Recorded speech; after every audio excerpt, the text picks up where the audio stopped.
O que sabemos é uma gota, o que ignoramos é um oceano. Isaac Newton. A série Dark fez um grande sucesso na plataforma Netflix, trazendo uma trama bastante complexa, mas ao mesmo tempo, simples. Durante 3 temporadas, exploramos os variados caminhos das linhas de tempo, das crenças que movem nações, do livre-arbítrio, da roda do sofrimento que continua a girar quando estamos pautados no ego. Canalizada de maneira maravilhosa, mesmo que seus criadores não sejam conscientes disso, a série se torna fundamental para entender a multidimensionalidade e a necessidade do soltar. Como diria Albert Einstein, a diferença entre passado, presente e futuro é somente uma persistente ilusão. Atenção, o texto contém spoilers das 3 temporadas. Durante a primeira temporada de Dark, descobrimos um intrínseco caminho entre 3 linhas de tempo e uma força que guiava o destino de todos os envolvidos. Tivemos um flerte com questões familiares, em que um personagem atuava como filho e pai na mesma linha, e isso foi ainda mais destrinchado na segunda temporada. Estávamos diante de um nó paradoxal em que uma árvore genealógica se autocriava repetitivamente permeando as décadas, e que todas as ações, por mais distintas que fossem, levavam ao mesmo resultado. De novo e de novo e de novo. Se já tínhamos em ordem as linhas de tempo, suas conexões e resultados parentais, o final da segunda temporada nos traz um novo agravante, outro mundo, uma nova realidade que também se cruza e mistura com tudo aquilo já mostrado. Apenas uma coisa é constante e real para todos os personagens: o sofrimento. Todos sofrem, o tempo todo, presos em um looping infinito de acontecimentos que são o início e fim de si mesmos. É uma roda de dor que persiste a girar, uma eterna angústia de perdas e tentativas de conserto.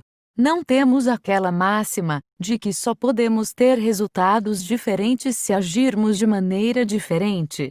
Mas o que aprendemos com a narrativa, além de muitas outras coisas, é que o mundo das infinitas possibilidades só consegue se manifestar quando estamos em um estado de entrega. Quando estamos pautados nos desejos do ego, a realidade é bastante limitada. Vamos falar de desejos. O homem é livre para fazer o que quer, mas não para querer o que quer. Arthur Schopenhauer.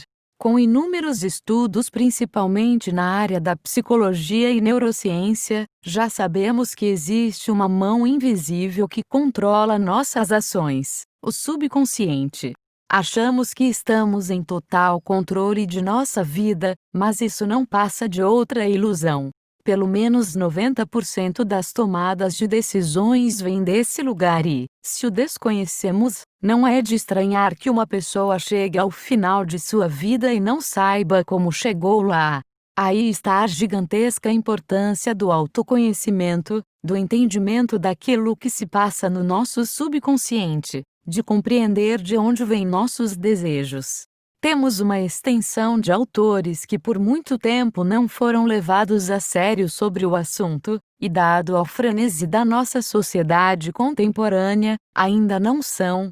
Até mesmo Napoleon Hill, autor do livro Pense e Enriqueça, publicado em 1937, que virou a Bíblia daqueles que querem ser bem-sucedidos na vida, fala sobre o estranho magnetismo que um pensamento pode gerar. Como o profundo desejo manifesta situações e pessoas de acordo com ele.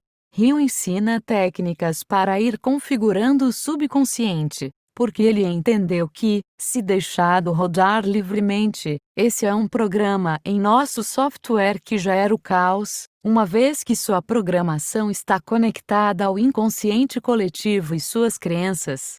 Se apenas lidar com o nosso próprio subconsciente e realidade já é uma tarefa que exige muita aceitação e disciplina, muito orai e vigiai, imagine ainda ser conduzido por pilares que acreditam que possuem a resposta para tudo. Aqui entra Adão e Eva, a luz e a sombra, os extremos de uma mesma linha. Nosso pensamento é moldado pelo dualismo. Entrada, saída. Preto, branco. Bom, mal. Tudo aparece como pares opostos. Mas isso está errado, Thanos. Adão comandava os acontecimentos de um mundo, seu amor levava ao desejo de destruir tudo, para finalmente obter paz. Eva comandava os acontecimentos do outro, seu amor fazia tudo acontecer da mesma maneira sempre, para poder estar com aqueles que amava, mesmo dentro do looping de sofrimento. A questão é que eles não estavam sentindo amor, e sim apego. O apego vem do ego e, como vimos, o ego torna a realidade muito limitada.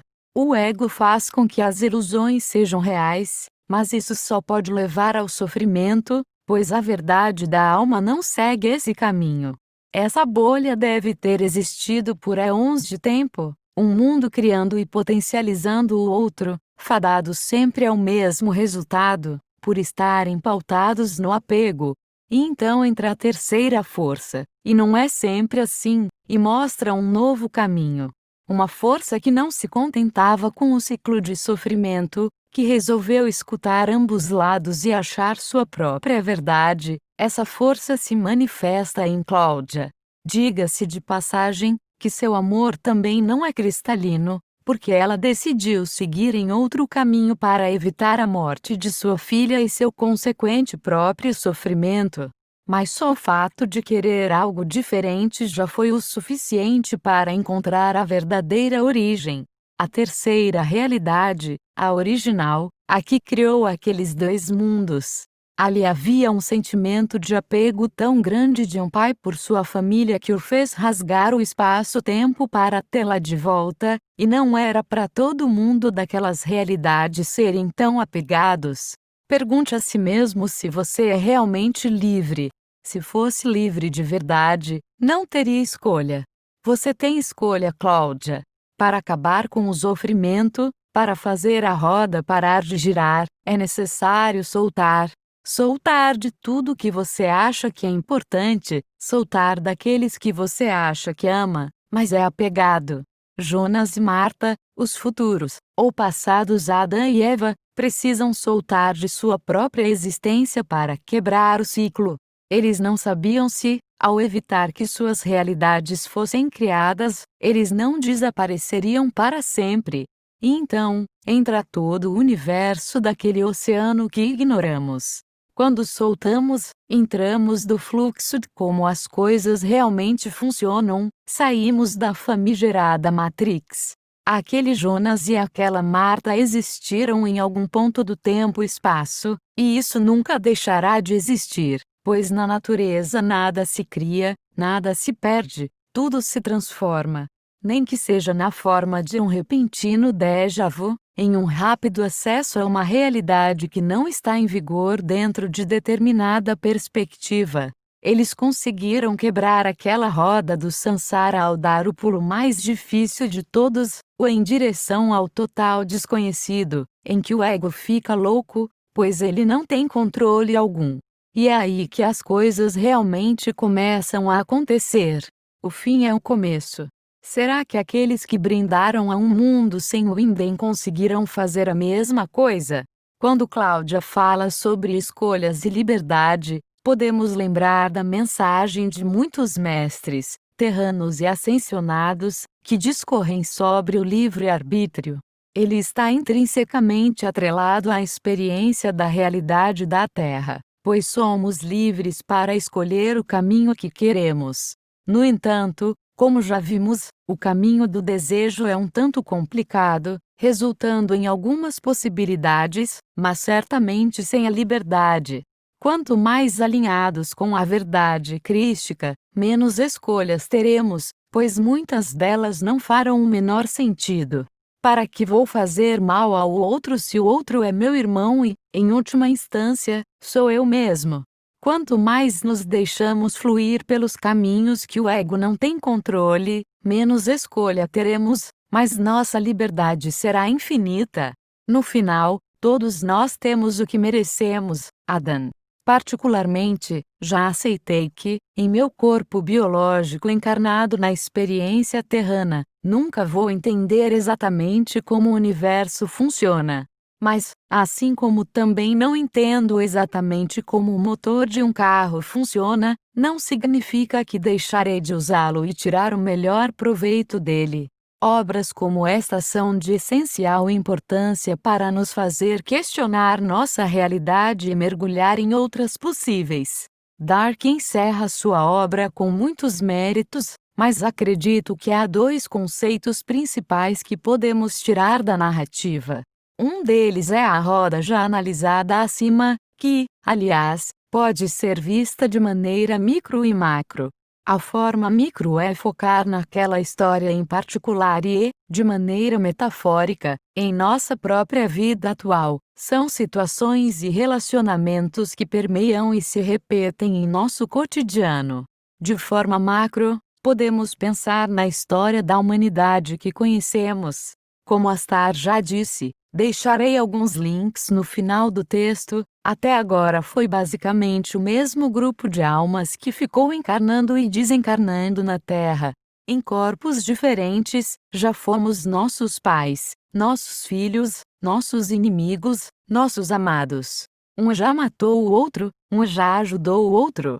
Ao olhar o desdobramento dessa visão macro, vemos novamente a importância de se desprender de ciclos, porque ficamos presos na mesma roda, encarnação após encarnação. Da mesma maneira, aprendemos também a não julgar o outro, porque existem uma série de fatores que não enxergamos, seja uma batalha pessoal dessa vida ou um resgate de outra que levam a certas ações. O soltar da razão soberana se mostra fundamental. O outro principal conceito da série é o da multidimensionalidade. Quantas vezes você já ouviu o termo sem saber bem o que isso significa? Dark consegue dar uma linearizada para nossa mente. Na história, temos o mesmo personagem em várias épocas e em diferentes realidades, cada um com diferente nível de consciência. Mas ainda assim, é a mesma pessoa. Assistir às 3 temporadas e todos os vai e vem no tempo e espaço ajuda a mente, ao mesmo tempo, travar e soltar a linearidade. Se tratando de Dark, não poderia ser diferente. Ontem, hoje e amanhã não são consecutivos, eles estão conectados em um círculo sem fim. Tudo está conectado, Noah. Deixo abaixo alguns conteúdos que acredito estarem relacionados às temáticas aqui presentes. Gratidão a todos que acompanharam o texto até o final, independente da época, linha de tempo ou dimensão. Espero poder ter contribuído com a reflexão sobre série, e sobre nossa própria existência. Camila Pichot.